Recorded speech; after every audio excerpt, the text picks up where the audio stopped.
Bien sûr, de crypto, les infos crypto pour ceux qui n'ont pas le temps. Bon, les gars, les cryptos, c'est la fin, c'est rouge de partout, il faut paniquer. Mais non, pas du tout, les gars. C'est toujours des corrections comme on en a très souvent sur le marché crypto et souvent très très dur. Et là, ça, je vous préviens, les gars, parce que ce sera encore plus violent pendant le gros du bull run. On va se prendre des drawdowns de 10 à 30%. Donc, il faut vraiment vous commencer à vous préparer, d'avoir le cœur bien accroché. Même si à court terme, on peut avoir quand même pas mal de trucs bearish. On va regarder tout de suite avec un BTC qui est plutôt stable par rapport à hier matin. On est à 36 400 $ grosso modo. On a Ethereum qui est un peu moins fort, qui perd 2% ce matin, 1933 $. On a XRP qui est aussi dans le rouge, moins 3%. C'est à peu près pareil pour toute la map, hein. Missile Sol, moins 3, ADA, moins 3,5. Avax et Magic entre moins 7 et moins 8. Bref, c'est très très rouge. Allez, est-ce qu'on a un peu de vert? Ouais, il y a Léo qui pousse un petit 1,5%, pendant que tous les autres sont entre 0 et moins 8%. Allez, même moins 9 jusqu'à moins 9 sur HBAR. Et il y a Croc quand même qui tient bien, mon pire ennemi. Mais qui tient bien ce matin, forcé de le constater. Les gars, en daily sur le BTC.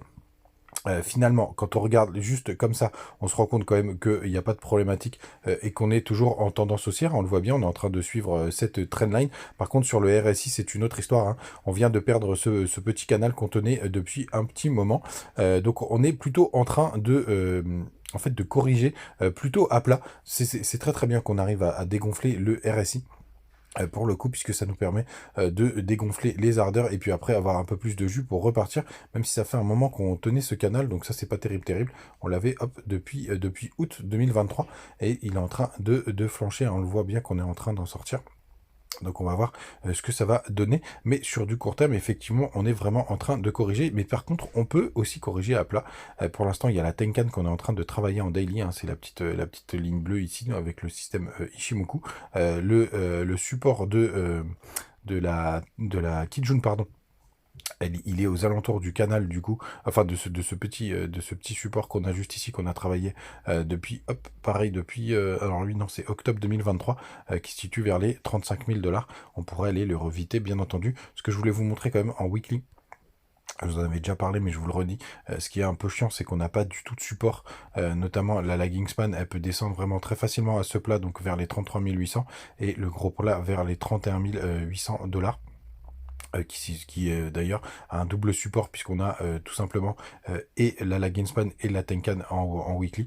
Donc pour le coup, toute cette zone de support jusqu'aux 30 000 $, vous savez que si jamais on va corriger, pour moi le support en ce moment c'est 29 800, le plus gros, qui devrait d'ailleurs tenir, et ce sera un excellent point si jamais on y retourne.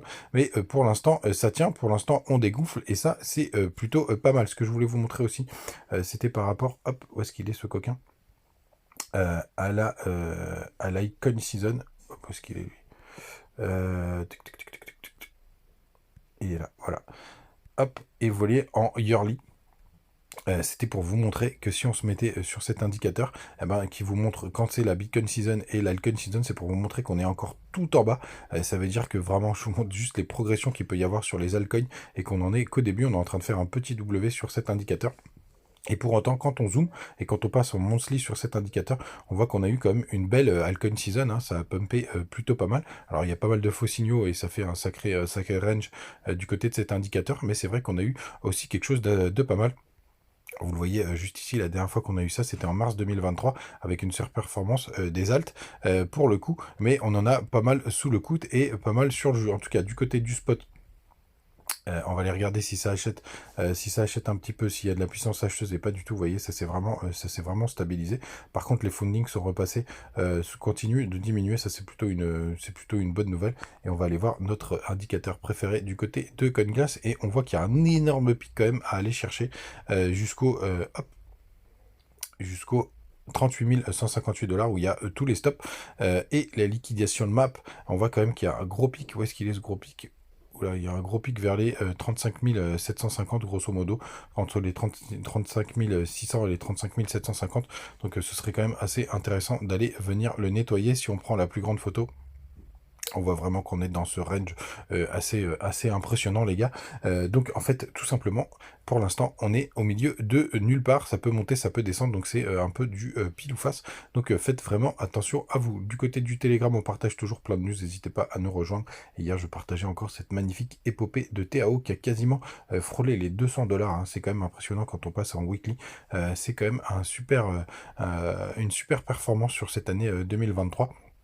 Et peut-être un projet qui a encore plus d'avenir, même si c'est vrai que la tokenomics, il y a pas mal de choses à redire, et que la plupart en fait des cryptos sont bloqués. Pour le coup, je sais qu'il vient de rentrer vers la 50, voilà, il est rentré dans le top 50. Ça y est, est-ce que c'est le moment de rentrer? Ben, pas du tout. Et ce qu'il peut faire plus, bien entendu, les gars. Mais pour l'instant, il nous fait plaisir. Ah, ben tiens, il avait passé les 200 $.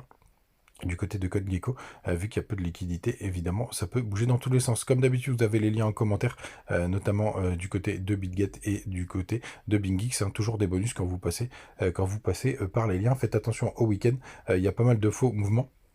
Tiens, d'ailleurs, on va aller regarder à combien on a clôturé. Donc là, on est à 36 427 $. Et du côté du Chicago Mercantile Exchange, donc qu'est-ce que c'est ça? Ça veut dire, en fait, vous pouvez trader les contrats à terme donc sur des contrats au Chicago Mercantile Exchange. Et en fait, c'est du lundi au vendredi. Et ça clôture. Et quand on a une clôture, en général, le lundi, enfin en tout cas dans les 48 heures, lundi, mardi, on vient récupérer le cours où est-ce qu'on l'a laissé. Donc là, c'était 35 575. Et là, on est à 36 427, donc il y a un petit gap pour l'instant de 100 $ à la hausse, mais bien évidemment ça peut bouger dans le week-end. C'est un indicateur qui est très sympa et ça fonctionne assez bien. Les gars, vous savez tout, passez une très très bonne journée. On se retrouve comme tous les jours, enfin on se retrouve comme tous les jours, tous les matins, et on se retrouve en direct live sur le Telegram si vous voulez nous rejoindre. On partage toujours plein de petites infos et les bonus comme d'habitude en commentaire et en description. Ciao.